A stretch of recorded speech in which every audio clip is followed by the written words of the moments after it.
Hey guys, it's Tim and this is Pro Wrestling Unlimited. And it is Monday, November 28th, 2022. And we're here to talk about Monday Night Raw. No Luke tonight. He had a prior engagement. So I'm like, yeah, I can take it solo. It's all good. What's going on, you guys? We're going to talk about Raw that honestly, I thought was just an all right show. I thought this was just an all right show coming off of Survivor Series War Games. And we had a lot of things on tonight's show that built from War Games, but I feel like right now they have nothing they're building to. Yes, we have Royal Rumble coming up, but that's in 2 months from today. That's in 2 months. We don't have anything that they're building up to imminently. There is no day one pay-per-view in December. There's no December pay-per-view at all.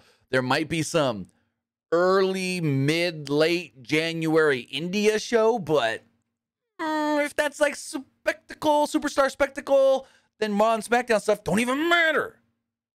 So it's like they've got nothing they're building to imminently right now as far as the big show goes. And I felt like you can tell that because they're like, oh, the Rumble's not till the 28th of January. We've got 2 months. How do we fill time? And that's what this show felt like. Unfortunately, a lot of time filled and 50-50 booking. People lost at the pay-per-view to win tonight. What the hell, Hunter? Come on, Papa Paul. Don't pull that Vince stuff and that 50-50 booking. But I'm not saying it was a bad episode of Raw. No, kids got $100 bills. Like Dexter Lumis handed like 4 or 5 kids $100 bills. But good wrestling. Some okay story, but it's just, you can tell they have no direction right now because they're not building to any sort of premium live event. I mean, yes, the tag titles are going to be on the line next week, but where'd that come from? Elias and Riddle have teamed twice together, maybe once even, and they're already getting a tag title shot. Is that because there are no other tag teams available for the Usos? So you got to make some, and it's like, and I was a little upset too. They didn't even play up to the history of Riddle versus the Usos with the tag titles on the line and all that and the Randy stuff and this. And so it's like, come on, WWE.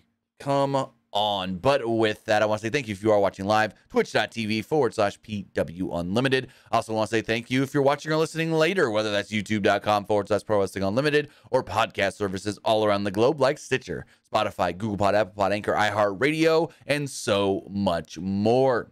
If you're watching live on Twitch, then you can help us out a couple of different ways. You can either help us out by hitting that donate button down below or by donating Twitch bits in the live chat.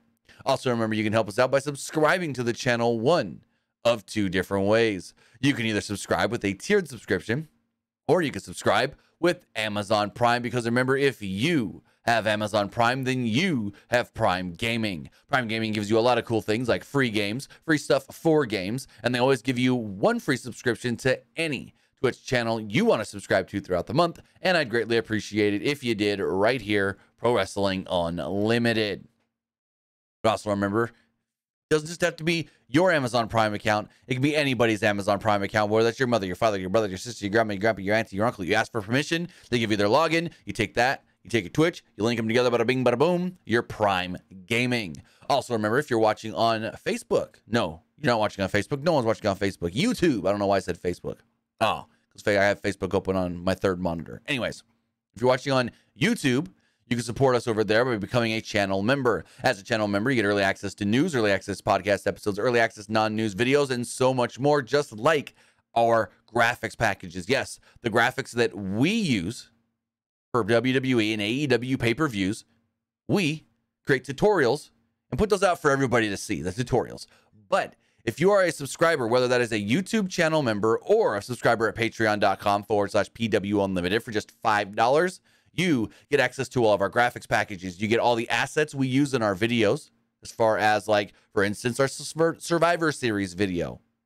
All of our Survivor Series graphics are available, whether that is all the assets used, and then you can use them yourself, or the actual project files from Photoshop and After Effects. We do have a tutorial up right now on the PW Unlimited YouTube channel teaching you how we created our graphics for War Games or Survivor Series War Games.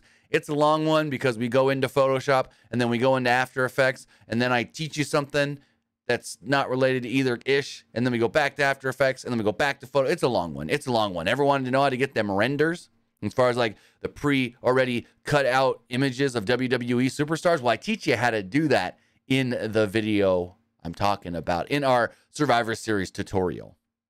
But with that, also remember to head over to the Epic Game Store. Head over to the Epic Game Store and buy something, whether that's a new game, whether that's an old game, whether that's a free game or you're getting bucks for Rocket League, Fortnite, Fall Guys, or Rumbleverse. Use our code PW Unlimited at checkout, and you will be supporting us at no extra cost. They're dropping some more Street Fighter, what are they called in Fall Guys? Costumes in Fall Guys. We're getting more Street Fighter. SpongeBob's coming too, so an eye out for that in Fall Guys, and use our code PW Unlimited for all Epic Games and Epic Games Store purchases. Get Spider-Man 2018 and Miles Morales. But with that, as far as Monday Night Raw does go, got a lot to talk about. And again, like I stated, it was just an all right show. It felt like they had nothing to build to, so let's just do stuff. Like literally stuff. Becky Lynch opened the show. Remember, first hour, no commercials. Lynch said that she missed the fans, and it felt great to be back. Crowd chanted, "Welcome back." Big thing here is Lynch called herself the man, not big-time Bex. She called herself the man of the people and wanted to be with the people, so she jumped in the crowd, started high-fiving fans, and just randomly talking to fans. She met Bobby. She goes, "Yellow. Yellow's one of my favorite colors. You're also cool because you like X-Men."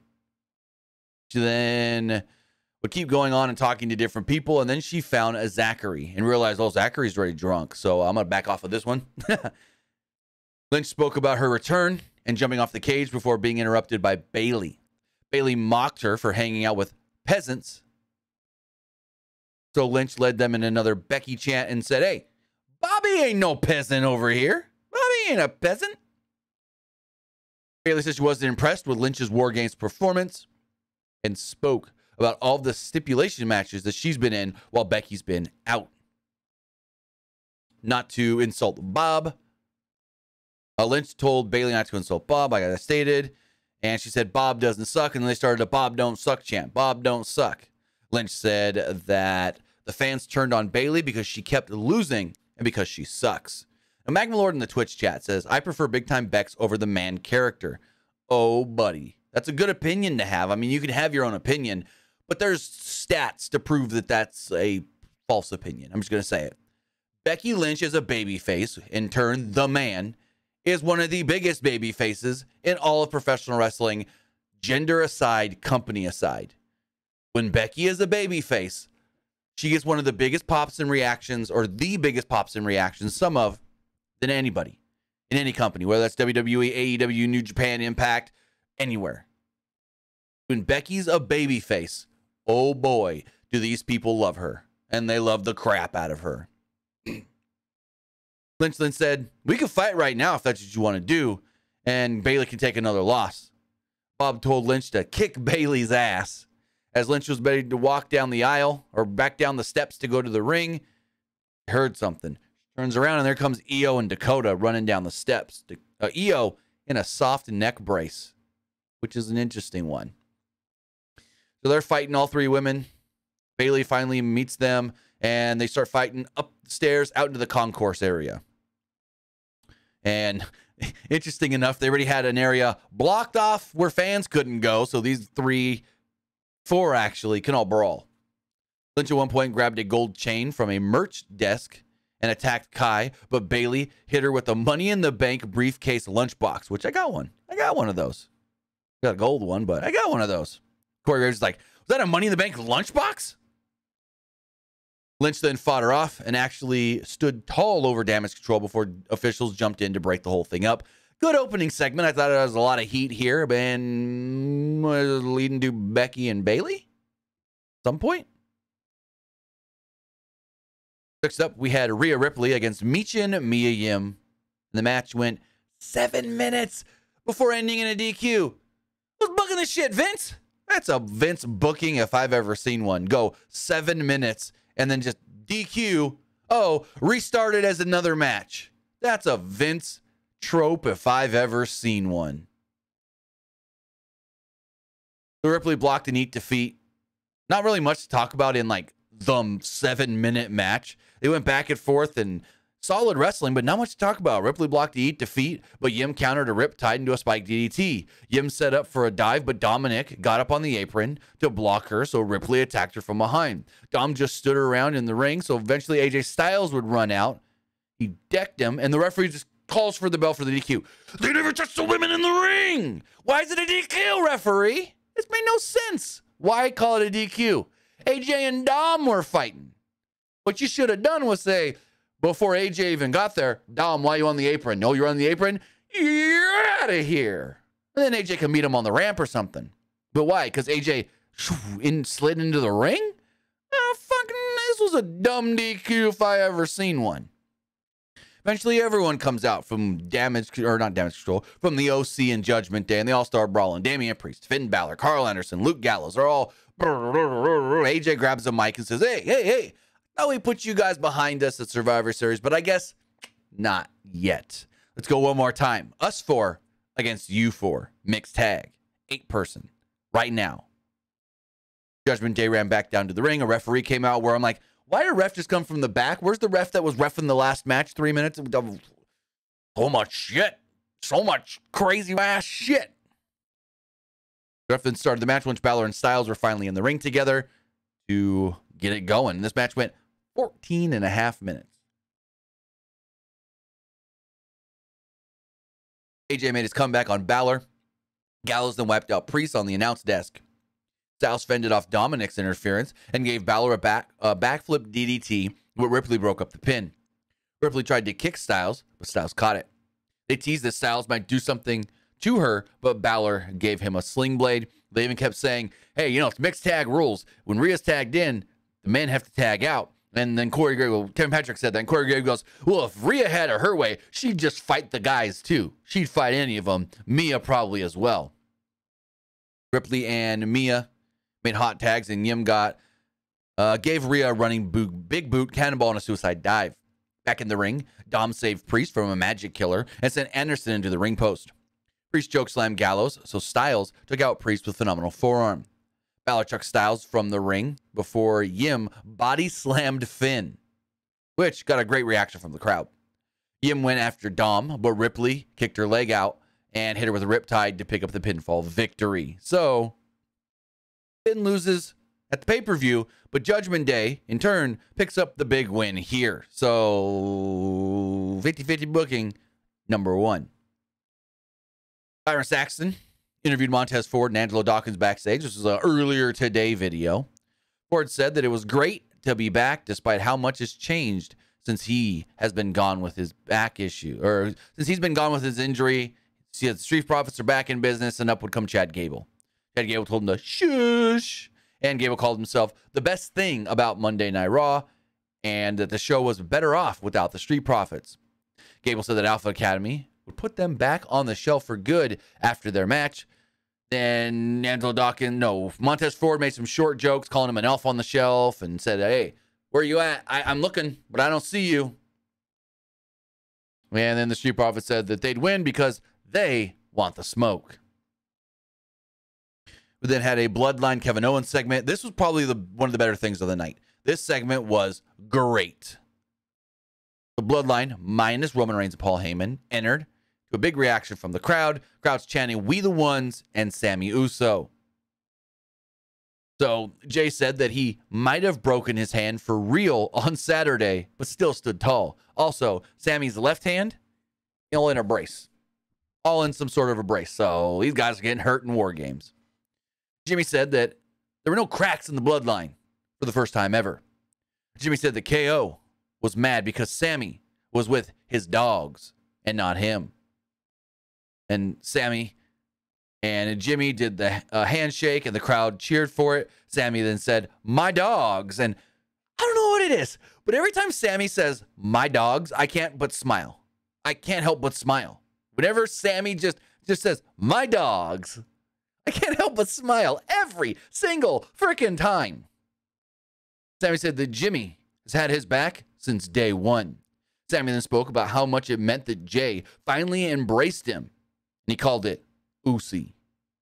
He said no matter what kind of business the bloodline had, they would handle it together.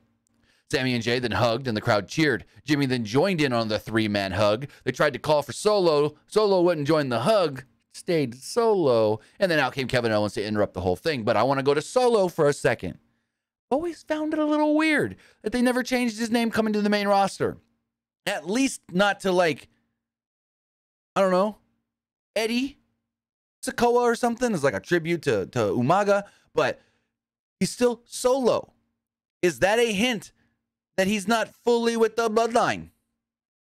And that, yes, he's here just to get his foot in the door on the main roster, but he doesn't want to be with the bloodline or something. There's just something. Because whenever you see the bloodline together and they're doing the ones and Roman's looking around all happy, he's just got that why the hell am I here look. Like, what am I doing as the extra guy here? Why am I the fifth man in the group? You know what I mean? So I don't know what the story's going to be with Solo, but I feel like there's a reason his name is still Solo. Also, Hot Rod Bubba says, where you money in the bank lunchbox? We're supposed to see, where's your money in the bank lunchbox? It's in storage right now with a lot of my stuff. All my wrestling stuff is in storage because all I got is this room. All I got is this room because you guys know I moved into a new place. It's only temporary. I don't know how long I'm going to be here, but for now, it's what I got. I mean, maybe I can put a shelf back there with some more wrestling stuff, but then I'll be scared that, like, I'll be sleeping one night and it's all going to crash down on me. So, yeah, maybe put some wrestling posters up or something. I don't know. That wall's still plain to me. I need to figure something out. So, Owens said that he wasn't here to stop Sami's fun because he understood what Sami did. He's like, to be honest, many times as I've turned my back on you, I would have done the same thing if I was you. I don't blame you one bit. He said since Saturday, though, he thought about how much their careers have been linked together over the last 20 years. However, after Saturday, he didn't want anything to do with Sami anymore. He did not want to fight Sami. He didn't want to team with Sami. He didn't even want to write shows with Sami ever again. Which, that's a big tease for they're getting back together in the next couple of months. No, Kid Vicious. I have a roommate. And so I have one room. He's got the other room. And then we have, the living room and the kitchen. It's a very small house. The house is actually smaller than my apartment was, my last apartment. Sami then said, I feel the same way. I want nothing to do with you. I don't want to fight you. I don't want to team with you. I don't even want to be in the same room with you. Johnson says he's turned on him twice. Well, you don't know their ROH history. You don't know their history before WWE then, buddy boy. Sami said he has family now, and that's what matters to him. Owens was happy for Sami after everything he's been through because now the fans can see what he already knew, and that was how great Sami Zayn was. See, he's saying all these things, but then putting over Sami at the same time. Owens wanted Sami to know one thing about being a member of the bloodline. Quote, you're not their real blood, and you never will be. Sami didn't know how to respond, so Jay responded for him. Sami started getting a little emotional and teared up. Jay said that Owens was just mad that he didn't have family of his own. Jay issued a warning, and Owens said, hey, you want to go? We can go. We can do this. And Jay said, fine, you want to fight? We'll fight tonight. Heat Nation says, where's Luke? Luke had some school stuff to take care of, so he took the night off. I loved this segment. I thought this was great. A little foreshadowing for Kevin Owens and Sami Zayn to get back together in the next couple of months. I mean, spoiler alert-ish. The rumor is Sami and Kevin teaming up to challenge the Usos for the tag titles at Mania, where they should win. Kathy Kelly interviews Candice LeRae backstage, who's been gone for like 5 or 6 weeks. Talks about being attacked by Damage Control. She was about to do the regular interview, and then she said, Kathy, can I just have the microphone? She grabs the mic and just says, hey, I'm facing Dakota Kai tonight, and I'm going to kick her ass. Street Profits then come out for their match at the top of the second hour. Byron Saxton interviewed Matt Riddle and Elias before.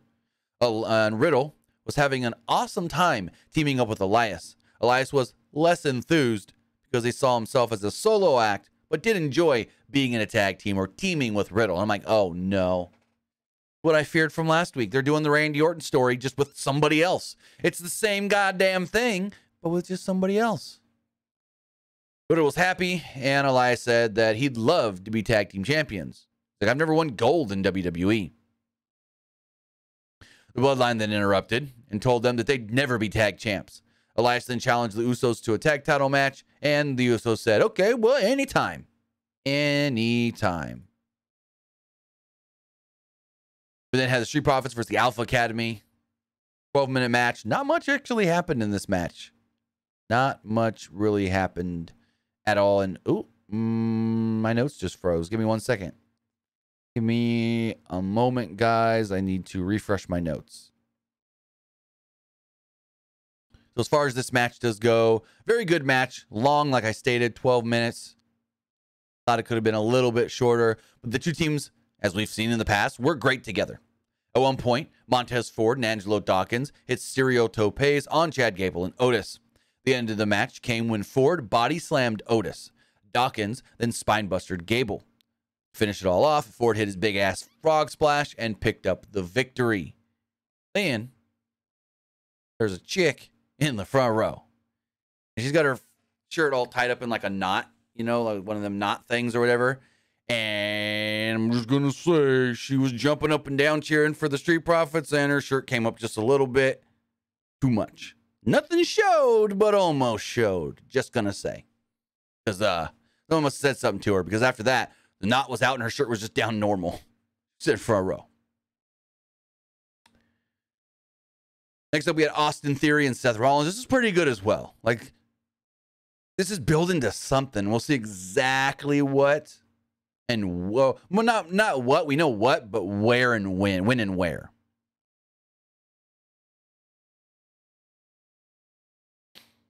So Theory bragged about his win, saying that, yes, maybe his cash-in was stupid, but wait, what did I write here? Oh, my notes froze again. Give me 1 second. Refresh. Let me refresh the whole thing. Using Google Notes. Well, Google Docs. Sometimes it freezes up and then you got to refresh the whole browser. There we go. Theory bragged about his win to anyone who thought his cash-in was stupid and didn't want to hear anyone call him a kid anymore. He said he beat Seth Rollins. He beat Bobby Lashley and was no longer the next big thing. He was the now and the face of Monday Night Raw. I mean, technically, he's the top champ on Raw. He said anyone that has a problem with him, well, they're just jealous. He said everyone wanted to be him because he's younger, stronger, and better. He called himself the unexpectable and said Austin Theory's era has begun. Out would come Seth Rollins. Rollins made Theory listen to the fans sing his song. Oh.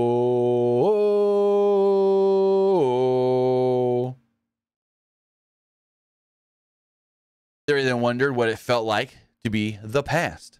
Rollins said that Theory hasn't accomplished anything because he knew that Monday nights still belonged to him. Rollins had one final thing to say to him, quote, "Congratulations, kid." Theory was mad that Rollins called him a kid, and Rollins challenged him to a match right here, right now. Theory accepted, but not yet. They will do it on my time. Theory then walked away, and Rollins laughed.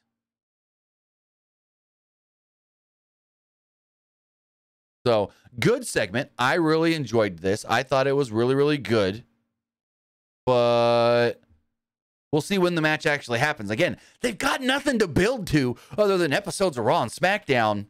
So this is going to happen on a random Raw.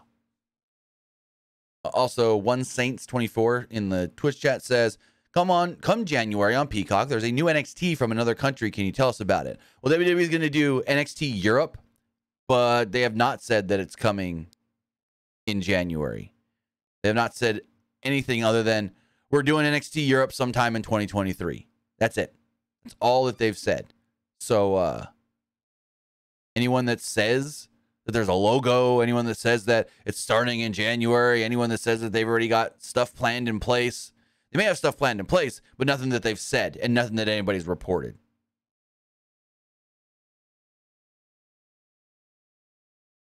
Backstage, Miz had a big bag of money in a Louis Vuitton bag, but told Byron Saxton he couldn't wrestle because his hand is still injured. He re-injured the hand. Adam Pearce then goes, Miz, you're not hurt. That's not even the right hand. He goes, I know it's my left hand. And this is great comedy because his left hand's all taped up. Last week he said his right hand was hurt. But Adam Pearce goes, Miz, that's not even the right hand. And he goes, I know it's my left. And Adam Pearce puts his hand in his face and he's like, you know what I mean. You're not hurt. The match is happening. Let's go. Miz threatens a lawsuit. But the match happens anyways. It's an anything goes, no rules.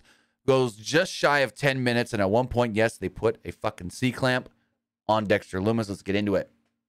Miz tried to bail during his entrance, but Pearce cut him off, grabbed the bag of money, and Lumis decked him. But Miz gave him a DDT as Lumis tried getting into the ring. Miz then told the ref to start the match, and Lumis popped up right at the bell. Lumis was beating up Miz after a commercial break. Miz somehow had a large-ass C-clamp and was tightening it on the head of Lumis. Like, what the... Who came up with this ridiculous spot? Like, it just looked crazy. Because then, like, Miz gets knocked down, and he's still got the C-clamp on his head. And he kind of just looks around before taking it off. Miz set up a table at one point in the crowd, but Lumis put him on the table and hit him with an elbow to go through it. Miz at one point tried to start a Miz TV chant. He's like, Miz TV, Miz TV. And literally nobody chanted with him that we can hear on television. The Miz recovers and drops Lumis face first into an exposed buckle back in the ring and tried to go for the cover with his feet on the ropes, but Lumis kicked out. Lumis then kicked up and put Miz in the silencer submission. Miz immediately taps and wins the match. Well, loses the match. Lumis wins the match. So Adam Pearce is at ringside. He hands over the contract. Dexter Lumis signs it. He then gives him the bag of money. And he's walking around in stoic Dexter Lumis fashion. He looks in the bag. He pulls out a $100 bill. Well, first we don't know what kind of bills these are. He pulls out a bill, hands it to a kid in the front row. Takes a couple more steps, pulls out a bill, hands it to another kid. Takes a few steps. There's all these guys in the front row. I want some. I want some. You know, it's obvious. He's only giving it to kids, dummies. So then he gives it to one kid, and the kid immediately just goes, checking if it's real. He then gives it to one final kid, top of the ramp. But Miz then comes and waffles Dexter Lumis, knocks him down, takes the money from the kid. The Miz is like, no, haha, you ain't getting this. He takes the whole bag of money, turns around, boo, super kick from Johnny Wrestling, Johnny Gargano. Technically, if you want to play up NXT, Dexter Lumis' father-in-law. So he takes him out. He gets the bag of money, brings it over to Lumis. He takes the bill that was taken from the kid, hands it back to the kid. It zooms in on the dollar bill, and you know it ain't a dollar bill. It's a $100 bill. Yes, a $100 bill. This fucking Dexter Lumis and WWE are giving out $100 bills to kids in the front row, and someone on Twitter goes, is it real? And my first response was, well, I doubt they're going to give these kids fake money and then get their hopes up. Like, it most likely a real $100 bill that these kids were given. So what would your response be if you went to a WWE show at like 10 years old and someone handed you a $100 bill? I just love the one kid going, checking it to make sure it's freaking real. Austin Saturday says, so this whole match didn't even matter. Dexter just wanted the contract, not the money. Well, it's not like he gave out all the money. He could have took the whole thing and threw it into the crowd and was just throwing the money. He could have threw all the money out. No, he gave away a little bit of the money. But do we even know how much money it is? If it's like $20,000, what's $500 to $20,000 to Dexter Lumis? But he got the contract, and that's, I guess, what fully matters. They've crossed into the third hour, and the match we got next is Candice LeRae and Dakota Kai. The match started during a commercial break and went roughly 12 and a half minutes, almost, just shy of 12 and a half minutes. Kai's entrance was cut off, and LeRae didn't get one. Basically, like, Kai was coming out. They cut to commercial, and when they came back, the match was already happening. Bayley and Sky tried to get involved during the break, but were kicked out from ringside. Corey Graves noted that Kai was cleared to wrestle despite going the distance in War Games. Talk about Corey Graves' War Games comments a little bit later. So they had a good back and forth here. A lot of stuff Like a lot of stuff, but not a lot of like memorable, notable stuff. Candice attacked Dakota while she was making her entrance. Like they showed when we came back, Damage Control tried to get involved, blah, blah, blah, blah, blah. And then they were fighting up on the top rope at one point. Kai set up a move on the ropes, but LeRae countered it into a swinging neck breaker off the middle rope into a pin where she's got her pinned, and the ref's looking around like 5 seconds and finally goes, oh, 1, 2, 3. Like, what is this ref doing? Like, she's clearly got her down. He's like, oh, I know. 1, 2, 3. That was like a 12. Or not a 12 count. That was like an 8 count. Not much to the match, though. Good back and forth action, but not much to recap, to talk about, yeah. Kathy Kelly then interviewed Bianca Belair, Asuka, and a stoic Alexa Bliss. So they're all talking, Bianca, that is. And she's like, yeah, War Games was great. I called Becky, and Becky came back, and we're proud of her for winning. And Asuka's like, yeah, Becky Lynch, win for our team. And Alexa's just standing there.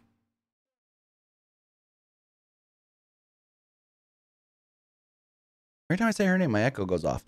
So Bliss is just standing there. And Kathy Kelly's like, so what do you think? She's like, oh, Becky Lynch, she's great. Yeah, we won. And I think there was like a Bray thing behind her, but very weird. I don't know what this is leading to. Maybe heel Alexa Bliss, but heel Bliss has always been my favorite Bliss. Not Funhouse heel Bliss, but just goddess heel Bliss. Has always been my favorite version of Bliss. But obviously she had something else on her mind that was preoccupying her and she wasn't fully paying attention. Some people go, oh, did she just transform and come out of a trance? No, it was more of something's on her mind and she wasn't paying attention. Then go to our main event match. That went 22 minutes. Kevin Owens, Jey Uso, great match. This match was awesome. Owens made a few comeback attempts, but was quickly cut off each time, and Jey controlled through 2 commercial breaks. Owens finally managed to hit an Avalanche Fisherman's Buster and a Frog Splash for a 2. There were some dueling KO and Ucey chants as Jey came back with a super kick. Jey couldn't make the cover, but came right back with a second super kick for a near fall. Jey blocked a stunner and hit a 3rd super kick for a 2. Owens blocked a super kick and tried a pop-up powerbomb, but his back gave out, and he hunched forward. Jey hit a 4th super kick for yet another near fall. Owens knocked Jimmy off the apron, but Sikoa dropped Owens as Jey distracted the referee. Jey went for a splash, but Owens dodged it and hit a stunner for the pin. So, 50-50 booking. Well, actually, no. Yes, it's 50-50 booking. Jey pinned Kevin at the pay-per-view in War Games, so Kevin pins Jey here. And then I guess this match went long or something, because like less than 20 seconds later, they're off the air. We're seeing a clip from Barmageddon and then the Teddy Hart Peacock documentary. But yeah, more 50-50 booking. Kevin got pinned by Jey at the pay-per-view, so Jey got pinned by Kevin tonight. And then literally, Kevin Owens falls out of the ring. He's on the ramp like, oh, yeah, I won. And he's like, ow, I'm hurt. And then they're like, we'll see you next week on Monday Night Raw. But during this match, they did announce that Elias and Matt Riddle will be challenging the Usos for the tag titles next week in Washington, D.C. With that, guys, that's everything that took place tonight on Monday Night Raw. Now I want to hear from you guys. I want to hear what you guys have to say about tonight's show. Remember, if you want to be part of the show, you can do so by texting in to 510-906-1341. Again, text in to 510-906-1341. Let's pull those up. But before we get into the text messages, we got to check the polls. As far as the Twitch poll does go, 88% thought the show was just all right, and 13% didn't like Raw. As far as the let's see, as far as the Twitter poll does go, whoop, that's the wrong button. As far as the Twitter poll does go, 77% liked the show, 14% thought it was just all right, and 8% did not like Raw. And finally, the YouTube poll. 77% liked the show, 17% thought it was just all right, and 6% did not like Raw. That's the same numbers? Close to it. Or some of the comments here, as per says, super fun show. Can't wait to see what happens with Bianca and her title leading up to the road to WrestleMania. We'll love to see Rhea Ripley and Bianca go at it at Mania. I think they're going to go at it before Mania and probably Royal Rumble. Or says, usually Raw has been mid for months. The show was great. Tonight's Raw should always be this fun 8 out of 10. So people liked Raw better than I did. I thought it was a average episode. This person says Raw was a good show. This person says I loved Raw. Huh. All right. That's good to hear that people liked it more than I did. I just felt like they know they're not building to anything big at the moment. And so it kind of felt like that. As far as some of these comments do go, do you think DDP Yoga has a possibility of helping Randy Orton? Also, who's Teddy Hart? Well, as far as Randy Orton, Ted, and DDP Yoga, we don't know the full extent of his injuries. So yes, possibly, but we don't even know how bad it is other than he needs surgery and just got recently surgery. It says, who's Teddy Hart? Well, Teddy Hart is the cousin of Natalya and the nephew of Bret Hart. Out of all the kids, like TJ Wilson, Natalya, Harry Smith, Teddy was the best wrestler of all of them. That new generation of the Hart Foundation. Teddy Hart was regarded as the best wrestler, the best pro wrestler of all of them. But his actions and his attitude and just him getting himself in trouble played a big factor of WWE not keeping him past like a very brief period of having him signed. And yeah, he basically ruined his own career as far as being anything big, because people have always said out of all of them, that was that final Hart generation, or at least that last Hart generation, he was the best of all of them. And just himself he got himself into too much trouble and couldn't control himself. But his Peacock documentary, very interesting. I watched it.